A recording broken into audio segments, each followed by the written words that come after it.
নমস্কার বন্ধুরা, আজকে বানাবো সুজির হালুয়া। দেখতে থাকো।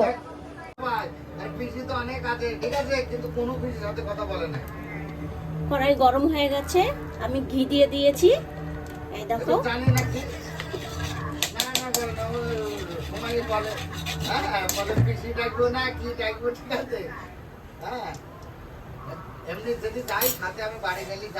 আমি এক বাটি সুজি নিয়ে নিয়েছি।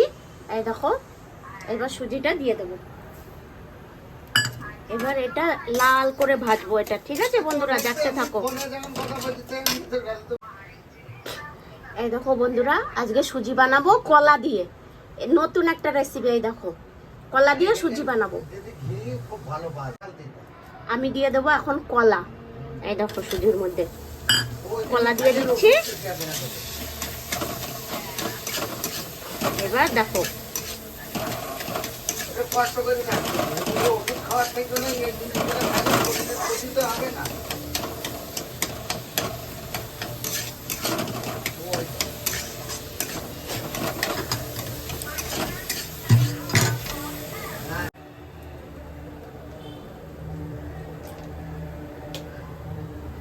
এই দেখো, কলা আর সুজি আমি একদম ভালো করে মিক্স করে দিচ্ছি কিন্তু, হ্যাঁ, দেখতে থাকো। আর এই দেখো, পিস্তা বাদাম, কাজু, কিশমিশ দিয়ে দিচ্ছি। এই দেখো, আমি বাটির মধ্যে নিয়েছি, ভালো করে দেখতে পাচ্ছ কিনা জানি না, আমি ঢেলে দিচ্ছি। এই দেখো, একদম অন্য ধরনের একটা সুজি, ঠিক আছে, মিষ্টি সুজি হবে। খেয়ে দেখো, দারুণ লাগে। পাকা কলা দিয়ে। এটা কিন্তু আমাদের বাঙালিদের সুজি না, এটা কিন্তু মহারাষ্ট্রের সুজি। একদম কলাগুলো না ভালো করে একদম খুন্তির দ্বারা একদম পুরো ম্যাশ করে দেবে। পুরো কিন্তু ম্যাশ হয়ে গেছে, হ্যাঁ, এরকম নাড়বে আর ম্যাশ করে দেবে একদম খুন্তি দিয়ে।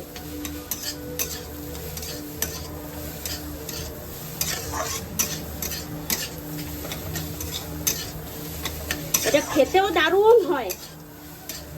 আমি এবার চিনি দিয়ে দেবো। এই দেখো বন্ধুরা, এতটা চিনি দেবো, কেন কলা আছে, মিষ্টি হয় এমনি। এবার এটা কলা আছে তো, ওই জন্য একটু চিনিটাও একটু কমই দিলাম।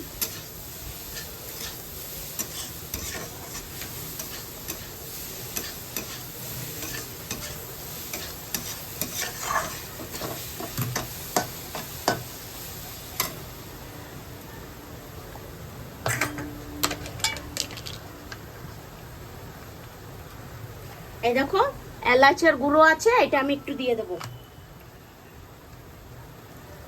একটুখানি দিয়ে দিচ্ছি। এটা আমি ভালো করে এরকম ফোল্ড করে রাখি, নালে গন্ধটা চলে যাবে।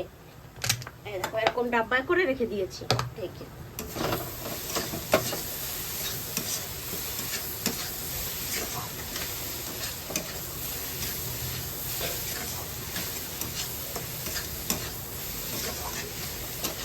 কলা কিন্তু দেখা যাচ্ছে না, পুরো আমি ম্যাশ করে দিয়েছি। এই দেখো, একটুকু কিন্তু কলা দেখা যাচ্ছে না, কিন্তু খেতে এত ভালো হয়। এবার আমি জল দিয়ে দিচ্ছি।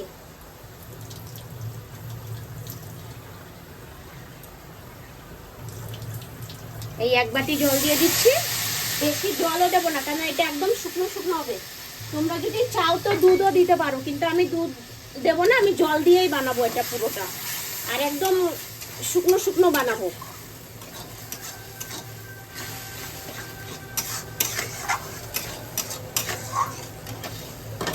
এবার এটা ঢাকা দিয়ে দেবো।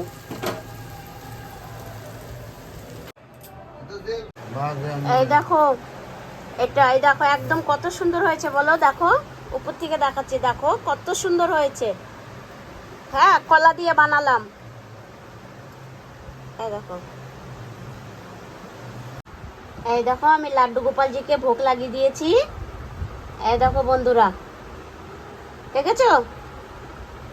এই দেখো, সুজির হালুয়া করলাম। এই দেখো এটা, এই দেখো